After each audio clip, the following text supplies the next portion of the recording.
pertama kali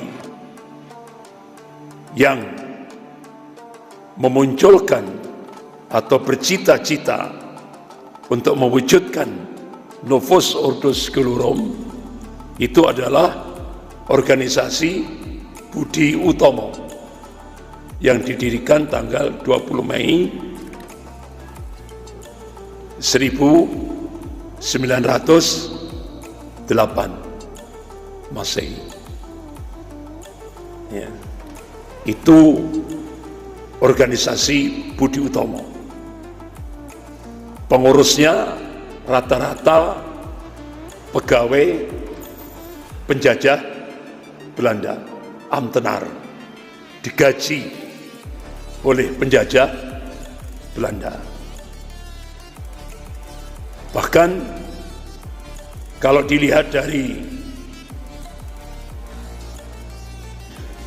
organisasi Budi Utomo, itu sifatnya, organisasi Budi Utomo itu sangat anti-Islam dan sangat anti-Arab.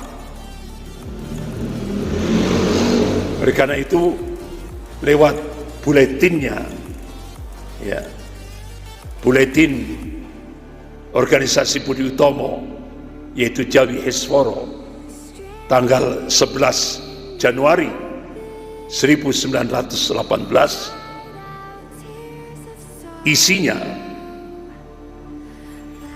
menghina Rasulullah SAW.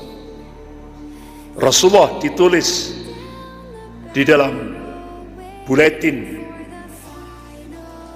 yaitu Jawi Hisworo. Rasulullah dituduh pezina dan pemabuk. Jadi di Indonesia ini organisasi yang pertama kali melecehkan, menghina Rasulullah SAW adalah organisasi Budi Utomo.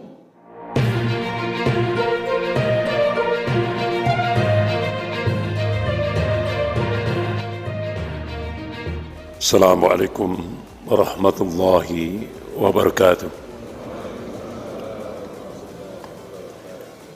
Innal hamdalillah nahmaduhu wa nasta'inuhu wa nastaghfiruh wa na'udzu billahi min shururi anfusina wa min sayyiati a'malina. May yahdihillahu fala mudilla lahu wa may yudlil fala hadiya lahu.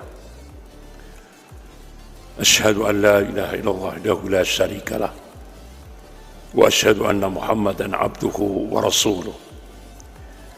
Ya ayyuhalladzina amanu taqullaha haqqa tuqatih wa la tamutunna illa wa antum muslimun. Ya ayyuhan nasu taqu rabbakum alladzi khalaqakum min nafsin wahidah wa khalaqa minha zawjaha wa batha minhuma rijalan katsiran wa nisaa'a wattaqullaha alladzi tas'aluna bihi wal arham innallaha kana 'alaikum raqiba. Ya ayyuhalladzina amanu taqullaha wa qulu qawlan sadida yuslih lakum a'malakum wa yaghfir lakum dhunubakum wa may yuti'illaha wa rasulahu faqad faza fawzan 'azima. Amma ba'd. Fa in asdaqal hadis kitabullah wa khairul hadi hadi Muhammadin sallallahu alaihi wasallam wa syarrul umur muhdatsatuha wa kullu muhdatsatin bid'ah wa kullu bid'atin dhalalah wa kullu dhalalatin finnar. Ma'asyiral muslimin jamaah subuh rahimakumullah, ada satu doa yang terus kita panjatkan setiap tahiyat akhir. Selesai baca sholawat kepada Nabi, kita disunahkan baca doa, Allahumma inni a'udzubika min adzabi jahannam wa min adzabil qabri wa min fitnatil mahya wal mamat wa min syarri fitnatil masihid dajjal. Ya Allah, Aku berlindung kepada Engkau ya Allah dari azab Jahannam.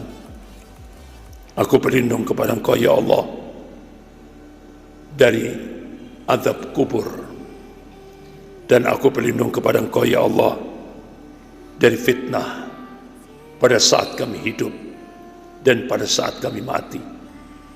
Dan aku berlindung kepada Engkau ya Allah dari fitnah Al-Masih Dajjal. Bapak-bapak, ibu-ibu yang dirahmati Allah, Al-Masih Dajjal yang hakiki, yang sesungguhnya masih belum muncul. Dikabarkan oleh Rasulullah SAW, bisa kita lihat dalam kitab Sahih Muslim bab Al-Fitan wa Asyaratus Sa'ah. Al-Masih Dajjal akan Allah munculkan di Asbahan. Kalau kita buka Google Map, itu kota Isfahan, Iran. Rasulullah mengabarkan di belakang Al-Masih Dajjal itu ada 70.000 orang-orang Yahudi memakai at-toyalisah, jubah kebanggaan. Kira-kira tanda-tanda itu sekarang sudah mulai muncul apa belum? Ternyata sudah. Duta Besar Amerika untuk Iran menulis sebuah buku, judulnya Mission to Iran.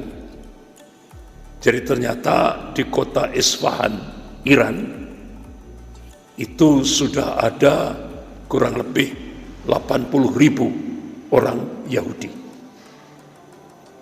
Jadi tanda-tanda itu sudah mulai muncul.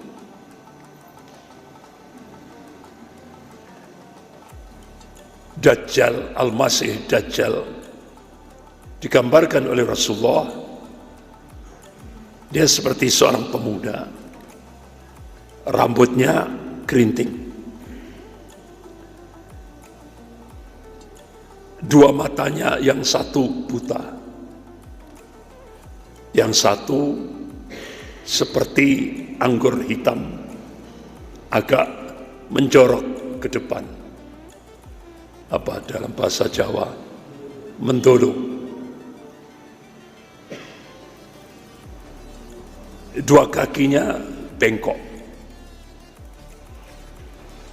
Al-Masih Dajjal, kata Rasulullah, tingkat kerusakannya dahsyat sekali. Dan benar-benar mereka ini, dia ini menipu. Yang disuguhkan air hakikatnya api, yang disuguhkan api hakikatnya air. Bahkan Rasulullah mengabarkan Al-Masih Dajjal ini diberi kesempatan oleh Allah untuk mematikan dan menghidupkan orang. Kalau ada satu kawasan yang dihadapkan oleh kekeringan, dia bisa menurunkan hujan. Jadi inilah tipuan Al-Masih Dajjal. Seluruh dunia akan dimasuki oleh Al-Masih Dajjal, termasuk Mojokerto, kecuali Mekah dan Madinah, dijaga oleh para malaikat. Dan benar-benar Dajjal ini tanda-tandanya sudah mulai muncul, wujudnya masih belum muncul, tapi sistem Dajjal sudah mulai merambah di seluruh dunia, termasuk di Indonesia. Bahkan Dajjal yang jargon yang dimunculkan Novus Ordo Sclerorum, kalau bahasa Inggrisnya The New World Order, tatanan dunia baru. Kalau bahasa kita sistem Dajjal. Di Indonesia, organisasi pertama kali yang memunculkan atau bercita-cita untuk mewujudkan Novus Ordo Sclerorum itu adalah organisasi Budi Utomo yang didirikan tanggal 20 Mei 1908 Masehi. Ya. Itu organisasi Budi Utomo. Pengurusnya rata-rata pegawai penjajah Belanda, ambtenar, digaji oleh penjajah Belanda. Bahkan kalau dilihat dari organisasi Budi Utomo, itu sifatnya, organisasi Budi Utomo itu sangat anti-Islam dan sangat anti-Arab. Oleh karena itu, lewat buletinnya, ya, buletin organisasi Budi Utomo, yaitu Jawi Hisworo, tanggal 11 Januari 1918, isinya menghina Rasulullah Sallallahu Alaihi Wasallam. Rasulullah ditulis di dalam buletin, yaitu Jawi Hisworo.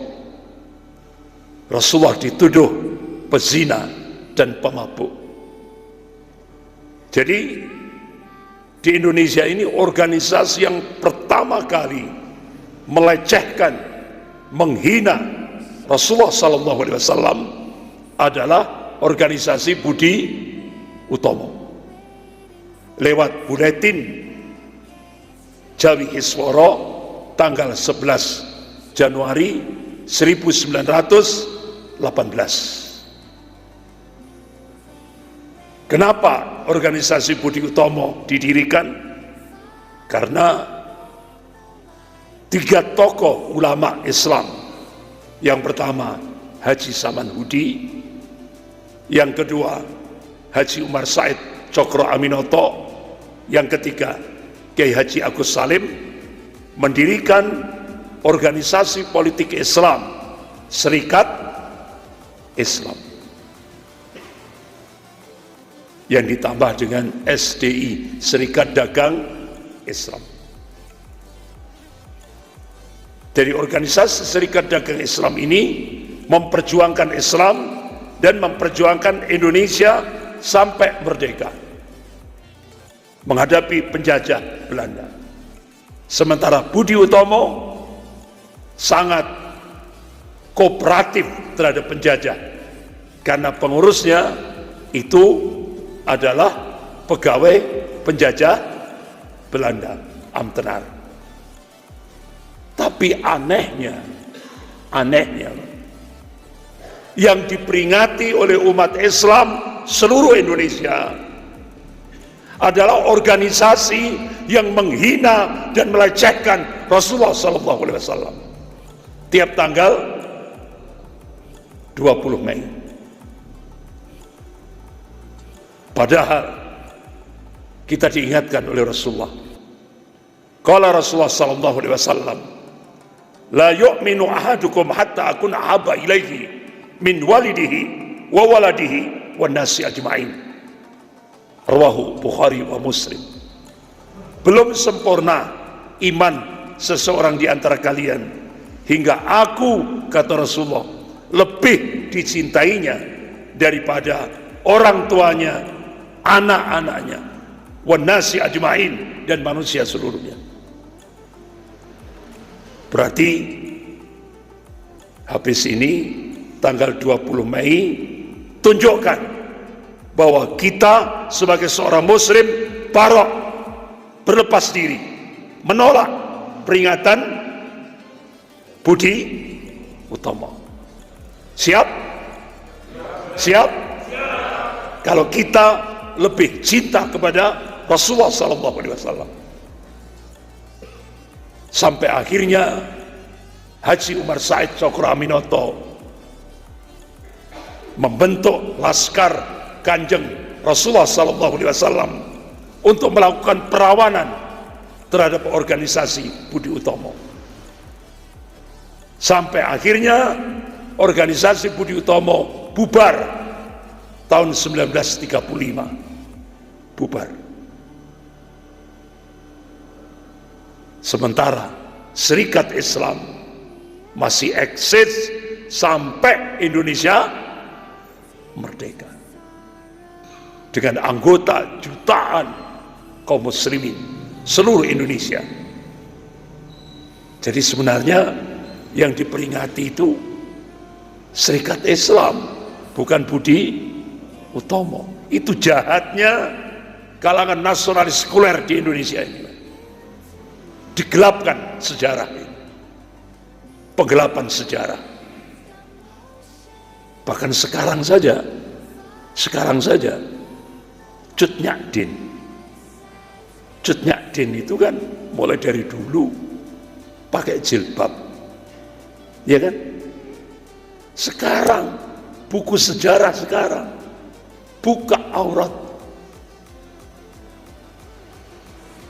Ini penghinaan orang-orang nasionalis sekuler di Indonesia ini terhadap sejarah perjuangan kaum muslimin. Jadi sekarang ini sejarah bergantung siapa yang berkuasa. Padahal penulisan sejarah harus apa adanya. Hitam ditulis hitam, putih ditulis putih. Tapi sekarang coba, sekarang buku sejarah yang dibaca anak-anak kita, cucu-cucu kita, sudah tidak ada lagi kata-kata PKI, sudah tidak ada. Karena sejarah ternyata bergantung siapa yang berkuasa. Kata-kata PKI sudah tidak ada lagi. Ini bahkan kader Gerwani Sinta Miranda di Taman Mini Indonesia Indah memberikan statement di depan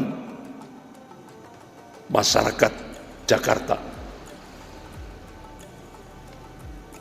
Kalau kami berkuasa kembali, yang pertama kali kami hancurkan adalah monumen Lubang Buaya. Nah, kira-kira pernyataan Sinta Miranda ini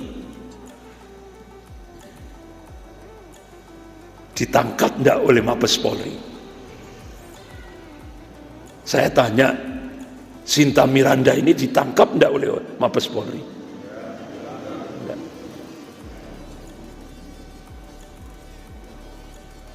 Bahkan Dr. Ripka Ciptaning yang bikin buku Aku Bangga Jadi Anak PKI, bikin buku lagi Anak PKI, jadi masuk ke parlemen, jadi ketua Komisi 9 DPR RI.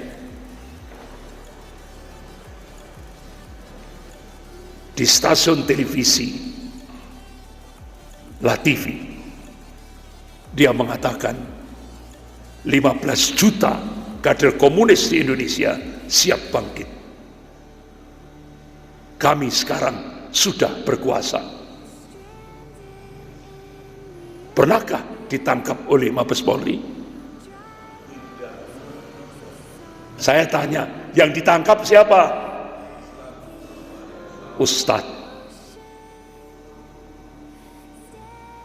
yang PKI berkibar, yang ditangkap ustadz sekarang ini.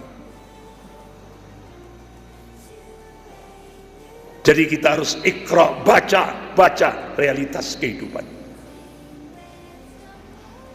Bahkan saya mencoba untuk tabayun ke Komisi 7 DPR RI, Pak Ridwan Hisam. Saya tanya, Pak Ridwan, saya dapat info kader-kader komunis di DPR RI itu jumlahnya sudah 200 lebih. Sementara politisi Islam cuma 179. Benar enggak? Apa jawaban beliau? Benar, Ustaz. Jadi mereka, kader-kader komunis, sudah menguasai parlemen. Target 2019 berhasil. Dampak daripada umat Islam Indonesia buta politik. Ini. Bahkan Jenderal Aditya Warmantoha di Masjid Al-Azhar, Jakarta Selatan. Sekarang ini kader-kader komunis yang jadi bupati, wali kota, gubernur sudah banyak. Bahkan kader Gerwani jadi staf menteri 2 periode sudah terjadi. Ini. Jadi umat Islam harus bangkit. Ikra, baca realitas ini. Yang sangat-sangat memprihatinkan, hasil riset dosen UI.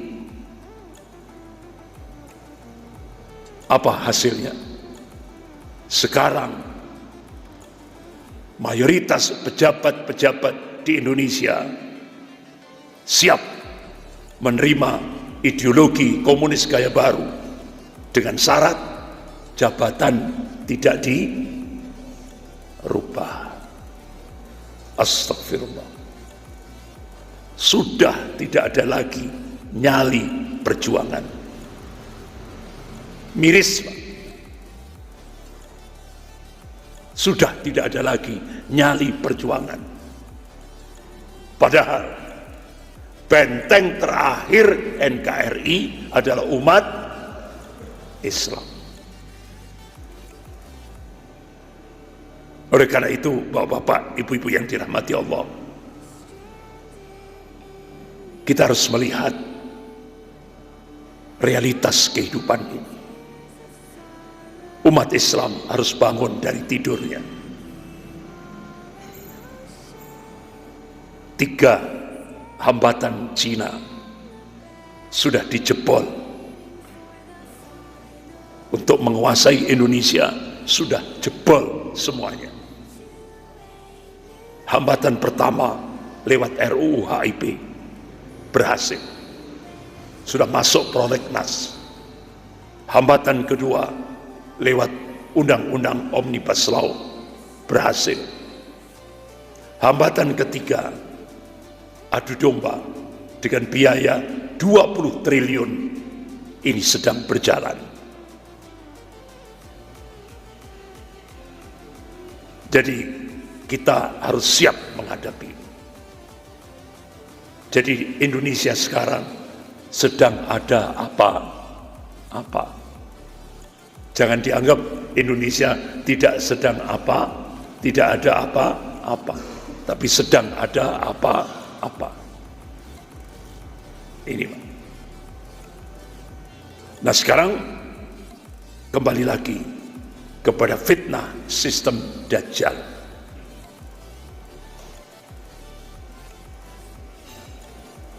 Apa tujuan gerakan Freemasonry Zionis Yahudi secara umum,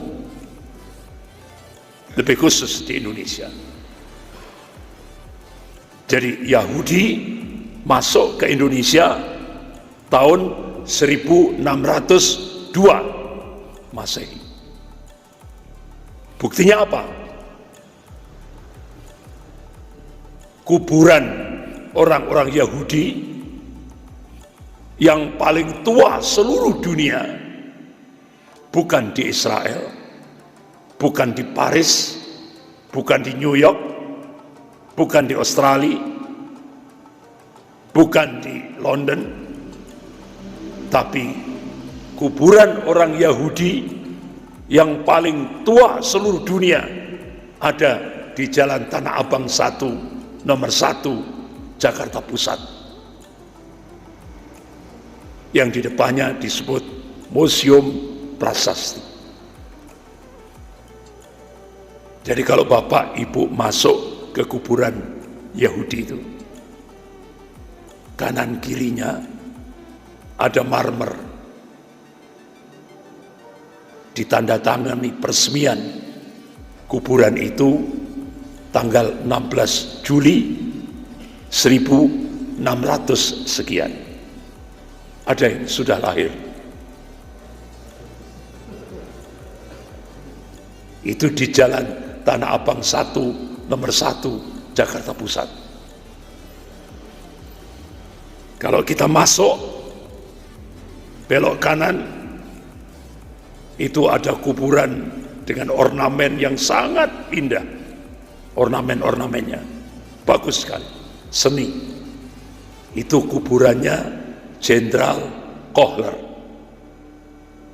komandan pasukan penjajah Belanda, orang Yahudi dari Ordo Kabbalah. Saya menemukan di mana dia ditembak oleh Mujahidin Aceh Darussalam. Jadi ketika saya terbang ke Aceh di Masjid Baitur Rahman Aceh Darussalam, di sana ada pelang tempat ditembaknya Jenderal Kohler oleh Mujahidin Aceh Darussalam. Dikuburkan di Jalan Tanah Abang 1, nomor 1, Jakarta Pusat. Kemudian belok ke kiri, itu kuburannya rapi sekali, tapi tidak ada nama, tempat tanggal lahir. Yang ada cuma simbol tulang sama tengkorak. Kurang lebih sekitar 15 kuburan. Saya buka literatur, ternyata ini adalah organisasi rahasia, namanya Skull and Bone. Jadi sebuah organisasi Yahudi yang cukup rahasia untuk mendidik pemimpin-pemimpin Amerika, calon-calon pemimpin Amerika. Saya buka di situ, ternyata salah satu di antaranya adalah George Bush.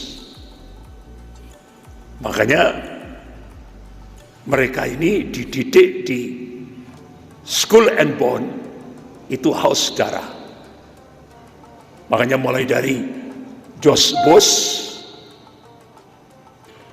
itu yang dijadikan sasaran adalah Afghanistan, kaum muslimin Afghanistan. Dilanjutkan putranya George W. Bush, Irak, haus darah mereka. Siapapun pemimpin Amerika pasti dididik di Ordo Skull and Bone. Jadi dia haus darah kaum muslimin. Bapak-bapak, ibu-ibu yang dirahmati Allah. Jadi Yahudi masuk di Indonesia sejak tahun 1602 Masehi. Yahudi menguasai semua lini kehidupan di Indonesia. Semua sumber daya alam Indonesia dikuasai oleh Yahudi. Sampai Bojonegoro ada blok Cepu. Siapa yang menguasai? Exxon Mobil, Yahudi, Amerika. Bahkan di Indonesia ini ada tambang emas terbesar di atas Freeport. Ada tambang emas terbesar di atas Freeport. Lebih besar lagi. Yaitu di kawasan Halmahera. Sudah dikuasai Yahudi Cina lewat Luhut Binsar Panjaitan. Sementara Freeport dikuasai oleh Yahudi Amerika. Newmont, semua sumber daya alam seluruh Indonesia dikuasai Yahudi. Bahkan bapak-bapak, ibu-ibu yang dirahmati Allah, semua yang menguasai lini kehidupan di Indonesia Yahudi. Jadi yang ada ini cuma proksi. Proksi itu apa? Boneka. Jadi yang ada di permukaan ini boneka, proksi. Makanya Dr. Mahathir Mohamad ketika ada pertemuan organisasi Islam internasional di Malaysia, beliau pidato, the justru diswed by proxy. Jadi Yahudi untuk menguasai dunia ini lewat proksi. Boneka. Bonekanya Yahudi kalau dulu Uni Soviet dan Amerika. Sekarang Amerika dan Cina. Tangan kanannya yaitu kapitalisme Amerika, tangan kirinya komunis Cina. Itu sekarang proksi Yahudi. Siapa yang sekarang berperan? Ada dua tokoh, ya, Henry Kissinger dan George Soros. Kalau dulu Rockefeller sama Rothschild itu. Nah sekarang yang menguasai Yahudi Amerika, Yahudi Cina adalah Henry Kissinger dan George Soros. Itu. Nah sekarang bagaimana gerakan Freemasonry Zionis Yahudi di Indonesia? Yang pertama, menghapus semua agama. Ini tujuan gerakan Yahudi di Indonesia. Menghapus semua agama. Bagaimana caranya? Diciptakan agama baru. Oleh siapa? Dr. Abraham Kuyker.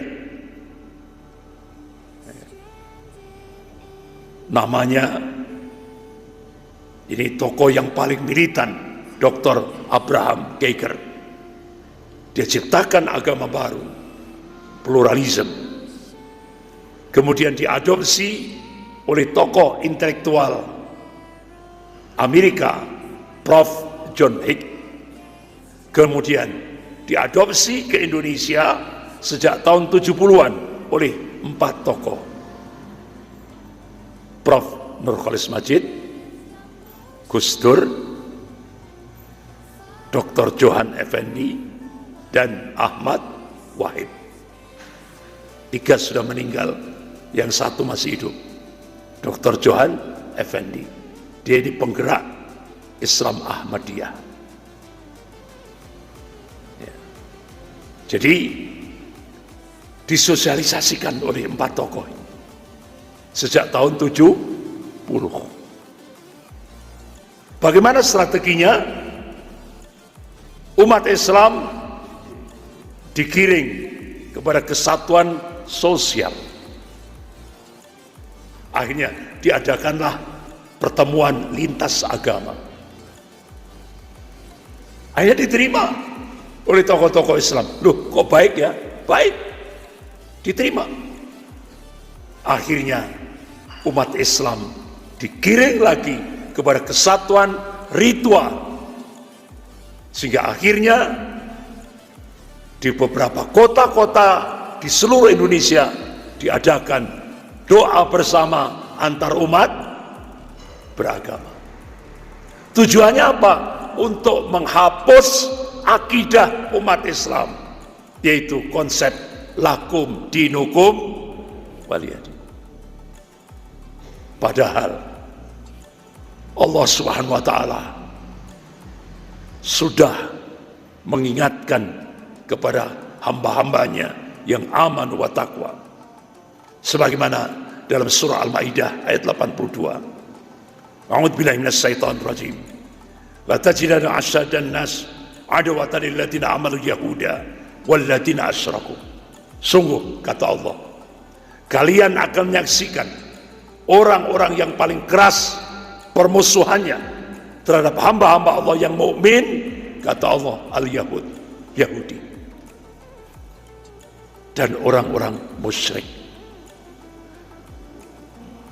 Ya kan? Ini peringatan dari Allah.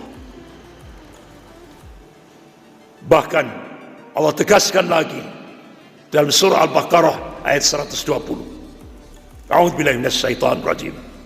Walan tardu ankal yahudu wala nasara hatta tattabi'a millatahum. Selamanya, karena di dalamnya ada huruf lam, selamanya orang-orang Yahudi dan Nasrani tidak akan pernah rela, tidak akan pernah ridho, tidak akan pernah senang kepada umat Islam sampai umat Islam masuk ke dalam milah mereka, agama mereka. Allah tegaskan lagi dalam surah Al-Baqarah ayat 217. A'udzu billahi minasyaitonir rajim. Wa la yazaluna yuqatilunakum hatta yaruddukum an dinikum in istata'u. Mereka orang-orang Yahudi dan Nasrani tidak akan pernah berhenti yuqatilunakum. Apa terjemahan yuqatilunakum? Memerangi umat Islam. Selamanya, kata Allah, orang-orang Yahudi dan Nasrani tidak pernah berhenti memerangi umat Islam sampai umat Islam murtad dari agamanya, seandainya mereka sanggup. Ini kata Allah dalam surah Al-Baqarah ayat 218. Bahkan Rasulullah menegaskan, qala Rasulullah sallallahu alaihi wasallam, la tattabi'ana sunnana man kana qablakum sibran bi sibrin wa tira'an bi tira'in hatta la takhalu juhra dabbin tabi'tumum qulna ya Rasulullah al-yahud wan nasara qala faman. Sungguh kalian akan mengikuti jejak-jejak orang-orang sebelum kalian, setahap demi setahap, sejengkal demi sejengkal, sejengkal demi sejengkal, ya. Sampai orang lain masuk lubang biawak kamu ngikut. Jadi hadis ini bukan justifikasi, bukan pembenaran. Jadi hadis ini warning, peringatan. Jangan sampai umat Islam tasabbuh, niru-niru. Makanya Syekhul Islam Ibnu Taimiyah rahimahullah, beliau mengambil satu khulasah kesimpulan. Tasabbuh bil kuffar, niru-niru adat istiadat kebudayaan orang kafir, dilarang secara global di dalam Islam. Tapi yang kita saksikan, kehidupan kaum muslimin tidak hanya tasabbuh bil kuffar, tapi ittiba'ul kuffar. Astagfirullah. Ini Pak. Sampai akhirnya Menteri Agama kita mendukung proyek Freemasonry Zionis Yahudi. Menteri Agama kita yang baru, Pak Yakut, memberikan dukungan terhadap agama baru, pluralisme agama, semua agama sama. Astagfirullah. Padahal jumhur ulama Ahlus Sunnah seluruh dunia sepakat, tidak ada ikhtilaf. Kalau kita menerima pluralisme agama, itu masuk nawaqidul Islam, batal syahadat kita, gugur iman kita. Sekarang justru didukung oleh Menteri Agama. Astagfirullah. Kakaknya pro Yahudi, adiknya pro Yahudi.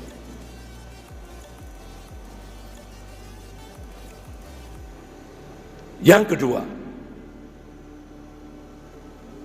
gerakan Freemasonry Zionis Yahudi di Indonesia, dia menghapus sistem keluarga. Usratul Islamiyah, keluarga muslim. Bagaimana strateginya? Digerakkan feminisme agar muslimah banyak keluar dari rumah. Sementara Allah menyuruh waqarna fi buyutikuna, kaum wanita harus banyak di rumah. Sementara Yahudi menginginkan dengan feminisme agar kaum wanita banyak di luar rumah. Belum selesai feminisme, dimunculkan lagi oleh Yahudi di Indonesia kesetaraan gender. Jadi dalam keluarga muslim harus ada dua pemimpin. Kalau Al-Quran menyuruh ar-rijalu qawwamuna 'alan nisa, laki-laki menjadi pemimpin kaum wanita. Kalau Yahudi, laki-laki, perempuan harus jadi pemimpin. Kesetaraan gender. Apa kesetaraan gender itu? Bahasa mudanya itu. Jadi kalau suaminya pulang dari kerja sudah letih, ya sudah capek, Bu, gawe no kopi. Apa jawabannya? Gawe dewi. Karena apa? Musim kesetaraan gender. Belum selesai kesetaraan gender, Yahudi bikin lagi program LGBT. Indonesia dipasok tahap pertama 500 juta US dollar, finishing 800 juta US dollar, sehingga 5 fraksi DPR RI mensahkan undang-undang LGBT. Jadi sekarang di Indonesia laki nikah dengan laki sah menurut negara, perempuan nikah dengan perempuan sah menurut negara. Bahkan sekarang LGBT sudah merambah di kalangan TNI Polri. Rusak sudah. Ngeri kita. Ini program Yahudi. Kemudian yang ketiga, memporak-porandakan sistem politik dunia dengan sistem demokrasi liberal. Jargonnya dari rakyat, oleh rakyat, untuk rakyat. Kenyataannya dari uang, oleh uang, untuk uang. Rusak. Sekarang mau jadi wakil bupati minim 3M, ya kan? Minim 3 miliar untuk riswah, sogok. Rusak, dirusak lewat demokrasi liberal. Sehingga beberapa Laksamana, Slamet Subianto, mantan Kasal, Jenderal Slamet Subianto, mantan Kasal, dengan demokrasi liberal ini, sistem politik di Indonesia rusak. Bahkan Jenderal Tiasno dari Angkatan Darat juga seperti itu. Bahkan Mendagri Pak Tito, ya kan? Pak Tito juga mengatakan rusaknya Indonesia karena demokrasi liberal. Padahal nafas bangsa Indonesia musyawarah untuk mencapai mufakat. Ini hilang, dihilangkan dari sistem politik di Indonesia. Jadi padahal kalau saya buat matrik, Pak, saya buat matrik di Indonesia, di dunia ini kan ada 3 ideologi.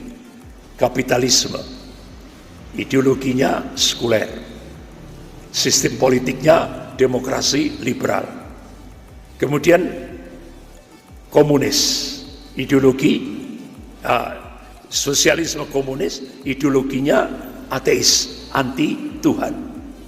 Sistem politiknya demokrasi terpimpin. Kemudian Islam, ideologinya tauhid, ya kan? Sistem politiknya musyawarah untuk mencapai mufakat. Tapi kenyataannya kita ini Islam, tapi yang kita pakai demokrasi liberal. Jadi kita ini beragama isyrik, Islam bercampur syirik. Benar, Pak? Astagfirullah. Syekh Asy-Syinkiti rahimahullah ketika menafsirkan hadis qala Rasulullah sallallahu alaihi wasallam la taqumus saah hatta talhaqu qabailu min ummati bil musyrikin wa hatta ta'budu qabailu min ummati al authan. Ini hadis sahih rawahu Abu Dawud. Tidak akan terjadi kiamat hingga kelompok-kelompok dari umatku mengikuti ahlus syirik. Tidak akan terjadi kiamat hingga kelompok-kelompok dari umatku menyembah berhala al-authan. Syekh Asy-Syinkiti rahimahullah, syekhnya para masyayikh, jadi ulamanya para ulama, menafsirkan hadis ini. Ini yang dimaksud adalah syirkul luhuq bil musyrikin, syirkul qusur wa dustur. Beliau mengeluarkan fatwa syirik dalam aspek ibadah dan syirik dalam aspek aturan, kedua-duanya musyrik. Berarti, Pak, kita masih isyrik, Islam bercampur syirik. Kalau masuk wilayah akidah. Tapi kalau masuk wilayah siasa, lain lagi. Tidak dijadikan sebagai qoyah, tapi dijadikan sebagai wasilah untuk merubah sistem. Dan itu dilakukan oleh Presiden Thayyip Erdogan. Dan alhamdulillah berhasil. Kemudian yang kedua, contoh yang kedua, yaitu ittiba kepada Rasul, yaitu pakai dakwah dan jihad. Apa? Mujahidin, Taliban. Jadi sekarang dua ini menjadi percontohan dunia, yaitu Thayyip Erdogan dan Mujahidin Taliban. Kalau Tayyip Erdogan mencoba untuk menjadikan sistem itu sebagai wasilah sarana untuk akhirnya dirubah menjadi nilai-nilai Islam, dan alhamdulillah berhasil. Sementara mujahidin Taliban yaitu menggerakkan dakwah dan jihad sebagaimana Rasulullah menegakkan ad-dinul haq ini. Bapak-bapak, ibu-ibu yang dirahmati Allah, tadi saya sudah diingatkan waktunya terbatas, jadi cukup 3 dulu aja ya, 3 dulu, dan insya Allah nanti di Al-Basit saya akan lebih banyak mengupas tentang hakikat Syiah Rafidah, akidah, harokah, dan fikrahnya. Lebih banyak kita fokus untuk membongkar Syiah Rafidah. Karena apa? Syiah ini di Indonesia sudah benar-benar sudah berada di atas angin, dan mereka sudah masuk pemerintahan. Umat Islam harus merespon. Insya Allah nanti di Al-Basit ya. Saya kira gitu, lebih kurangnya saya mohon maaf.